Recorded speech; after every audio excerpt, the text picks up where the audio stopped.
आदरणीय प्रदेश अध्यक्ष श्री अजय लल्लू जी, आराधना मिश्रा जी,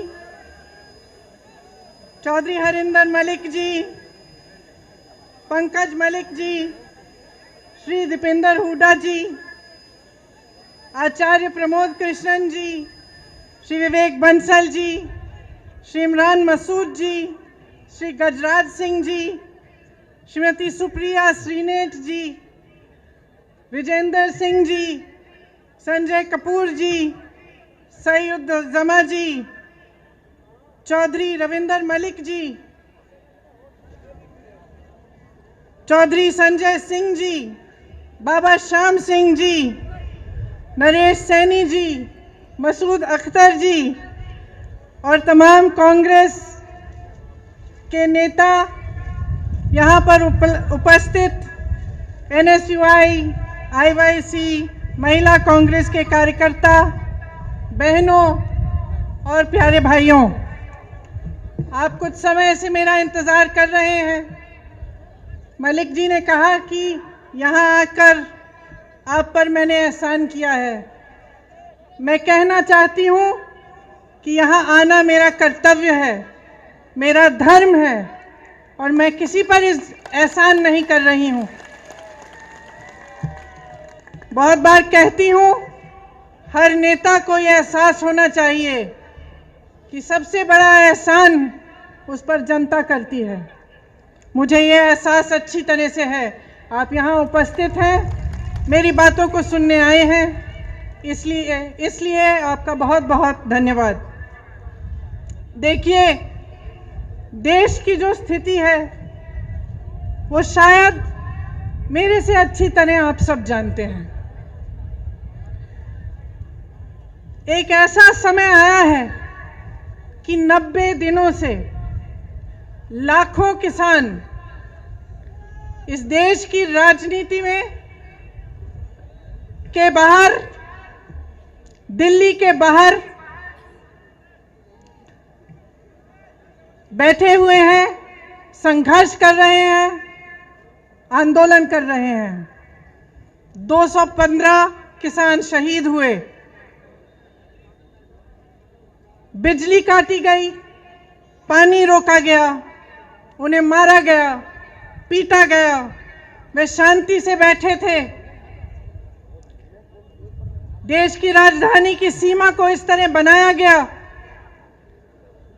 जैसे देश की सीमा थी। तमाम पुलिस की फोर्स लगाई गई, किसानों को प्रताड़ित किया गया। जो किसान अपने बेटे को देश की सीमा पर देश की रखवाली करने के लिए भेजता है, उस किसान को अपमानित किया गया, उसे जलील किया, उसे देशद्रोही कहा, आतंकवादी कहा। प्रधानमंत्री जी ने पूरे सांसद के सामने उसका मजाक उड़ाया, उसे परिजीवी कहा, आंदोलनजीवी कहा। देखिए, इंसान की तरह देश का भी एक हृदय होता है। उस हृदय के धड़कने से देश जीवित होता है। मेरा मानना है कि हमारे देश का हृदय, उसका दिल किसान है, जो जमीन से जुड़ा है, जमीन को सींचता है, उसे उपजाऊ बनाता है, इस देश का अन्नदाता है, इस देश को जीवित करता है। लेकिन आज जब चौधरी तिकायत जी के आंखों में आंसू आते हैं तो हमारे प्रधानमंत्री जी के होठों पर मुस्कुराहट आती है, उन्हें मजाक सूझता है। आज किसान के घरों से लूट हो रही है और प्रधानमंत्री जी के 2 पूंजीपति मित्रों को पूरी छूट दी गई है। आपके सामने आकर प्रधानमंत्री जी ने बार बार हर चुनाव में ये वादा किया था कि गन्ने का भुगतान आपको दिया जाएगा। मैं आपसे पूछना चाहती हूं, आपको मिला? उन्होंने कहा था आपकी आमदनी दुगनी होगी। मैं आपसे पूछना चाहती हूं, दुगनी हुई? आपको मालूम होगा कि पूरे देश भर में गन्ने का भुगतान 15,000 करोड़ रुपए है। और आज मैं आपको बताना चाहती हूं, शायद आपको ये नहीं मालूम होगा कि प्रधानमंत्री जी ने अपने लिए दुनिया में भ्रमण करने के लिए 2 हवाई जहाज खरीदे और उन 2 हवाई जहाजों की कीमत 16,000 करोड़ रुपए है।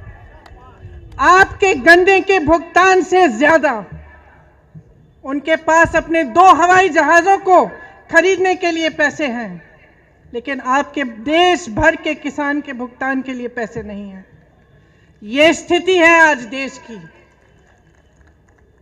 आपसे वादा किया गया था कि 14 दिनों में भुगतान होगा, लेकिन आपने क्या देखा? पिछले 4 सालों में गन्ने का दाम नहीं बढ़ा। 16,000 करोड़ के 2 हवाई जहाज खरीदे गए। 20,000 करोड़ की स्कीम बन रही है कि जो संसद भवन है, जो देश की राजधानी इंडिया गेट है और उसके आसपास की जो इमारतें हैं, उनके सुंदरीकरण के लिए 20,000 करोड़ की स्कीम बन रही है। लेकिन आपके गन्ने के भुगतान के लिए 15,000 करोड़ उपलब्ध नहीं है। डीजल आपको 2018 में 60 रुपए में मिलता था, आज कहीं 80 रुपए, कहीं 90। डीएपी 1100 रुपए में मिलता था, आज 1200 रुपए का है। बिजली के बिल बढ़ते चले जा रहे हैं, गैस सिलेंडरों की कीमत बढ़ती चली जा रही है, मगर आपके गन्ने के दाम आपको नहीं मिल रहे हैं, वो वहीं का वहीं है। मैं कुछ दिनों पहले बिजनौर गई, कुछ किसानों ने मुझे पर्चियां दिखाई। शायद उसी दिन जो नया दाम है वो जारी किया गया था, उससे पहले की पर्चियां दिखाई, उस पे 000 लिखा था। आपको मालूम होगा कि भाजपा सरकार ने पिछले साल डीजल पे जो टैक्स लगाई, उससे 3.5 लाख करोड़ रुपए कमाए। मैं पूछना चाहती हूं, कहां गए वो रुपए? 2014 से अब तक मोदी सरकार ने पेट्रोल डीजल पर टैक्स बढ़ाकर, आपको मालूम नहीं होगा, 21,50,000 रुपए कमाए।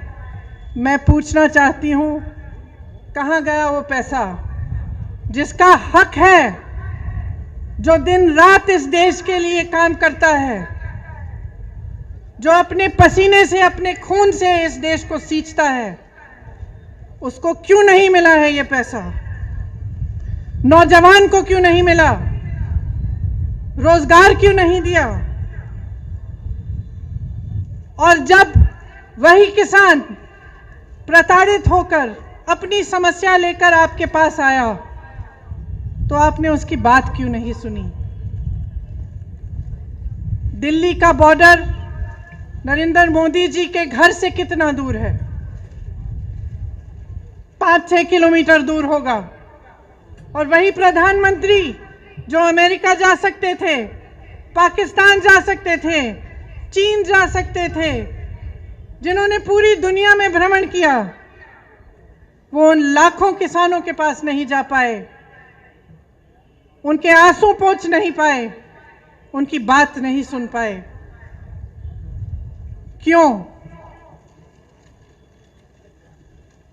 क्योंकि उनकी राजनीति सिर्फ अपने लिए है, अपने लिए और अपने खरबपति पूंजीपति मित्रों के लिए है। इसी समय जब पूरा देश तड़प रहा है, किसान तड़प रहा है, भुगतान नहीं हो रहा है, इसी साल में अगर आप देखेंगे कि इन 1-2 खरबपति मित्रों ने कितना पैसा कमाया तो आप चौंक जाएंगे। हजारों करोड़ कमाया है और आप सड़क पे बैठे हुए अपने हक के लिए संघर्ष कर रहे हैं, आंदोलन कर रहे हैं और कोई सुनने को तैयार नहीं है। जो 3 कानून इस सरकार ने निकाले हैं उनका सार तो आप जानते ही होंगे।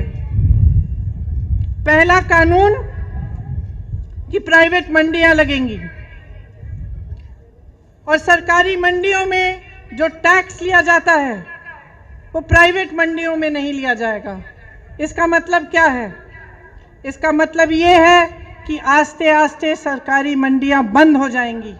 और आप सब जानते हैं कि सरकारी मंडियों की खासियत ये है कि आपको न्यूनतम समर्थन मूल्य मिलता है, कि कोई भी कहीं से भी आकर आपको ये नहीं कह सकता कि आपको कम दाम पे आपसे खरीदेगा। प्राइवेट मंडियों के खुलने से और उनको मजबूत बनाने से क्या होगा? बड़े बड़े खरबपतियों की मनमानी होगी। जो दाम चाहते हैं वही देंगे, जब खरीदना चाहते हैं तभी खरीदेंगे, जब बेचना चाहते हैं तभी बेचेंगे। दूसरे कानून में लिखा है कि कॉन्ट्रैक्ट फार्मिंग होगी। कॉन्ट्रैक्ट फार्मिंग का क्या मतलब है? इसका मतलब है कि आपके गांव में, आपके जिले में आकर बड़े बड़े खरबपति आपके साथ एक सौदा कर सकते हैं कि देखिए आप 10 लोग हैं, आप हमारे लिए गन्ना उगाइए, जब गन्ना उग जाएगा हम आपको इसके लिए 500 रुपये देंगे। लेकिन जब आप उसको उगाएंगे तो अगर उस खरबपति का मन हो तो वो आपसे कह सकता है कि ना मैं आपको 500 रुपये दूंगा और ना मैं आपका गन्ना चाहता हूं। उसको कहने की अनुमति है, वो कुछ भी कर सकता है। क्यों? क्योंकि इस कानून के तहत आपकी कोई सुनवाई नहीं है। अगर आप अदालत में जाना चाहेंगे, उसकी शिकायत करना चाहेंगे, तो आप सिर्फ एसडीएम के पास जा सकते हैं और उनके ऊपर जो एक अधिकारी है उनके पास जा सकते हैं, लेकिन आप अदालत नहीं जा सकते। आप अपने हक के लिए लड़ नहीं सकते। ये लिखा है उस कानून में। तो आप सोच सकते हैं कि एक तरफ आप और आपकी छोटी सी खेती और दूसरी तरफ प्रधानमंत्री के बड़े बड़े खरबपति मित्र। आप बताइए किसकी सुनवाई होगी? ये जो नए कानून बनाए गए हैं, इन कानूनों के तहत न्यूनतम समर्थन मूल्य खत्म होगा, सरकारी मंडियां खत्म होगी, आपके हक खत्म होंगे। और जिस तरह से इन्होंने इस पूरे देश को अपने 2-3 मित्रों को बेचा है, उस तरह आपको, आपकी जमीन को, आपकी कमाई को, ये अपने मित्रों को, अपने खरबपति मित्रों को बेचना चाह रहे हैं। तो ध्यान रखिए। और आप जागरूक हैं, मैं जानती हूं आप कितना संघर्ष कर रहे हैं। जैसे पंकज जी ने कहा, सिर्फ पूरा देश नहीं, पूरी दुनिया देख रही है। और कभी कभी लगता है कि हमारे प्रधानमंत्री जी जैसे पुरानी कहानियों में अहंकारी राजा होते थे, जो जैसे जैसे उनकी सत्ता बढ़ती चली जा रही थी वो अपने महल में बंद हो जा रहे थे। लोग उनके सामने सच्चाई कहने से डरने लगे, उनके सामने गिड़गिड़ाने लगे, उनका अहंकार बढ़ने लगा। ऐसा लगता है कि हमारे प्रधानमंत्री जी भी एक तरह से उन्हीं अहंकारी राजाओं की तरह बन गए हैं। उनको ये भी समझ नहीं आ रहा है कि जो जवान इस देश की सीमा को सुरक्षित रखता है, वह जवान किसान का बेटा है। उस जवान का आदर करना चाहिए, किसान का आदर करना चाहिए। और जब महीनों से संघर्ष चला आ रहा है। वही देशवासी जिसने प्रधानमंत्री को सत्ता दी, जिसने उन्हें प्रधानमंत्री बनाया, उन्हें समझ में नहीं आ रहा है कि उनकी सुनवाई होनी चाहिए, कि आपसे बातचीत होनी चाहिए। वो कहते हैं कि ये कानून आपके लिए बना है, किसानों के लिए बना है।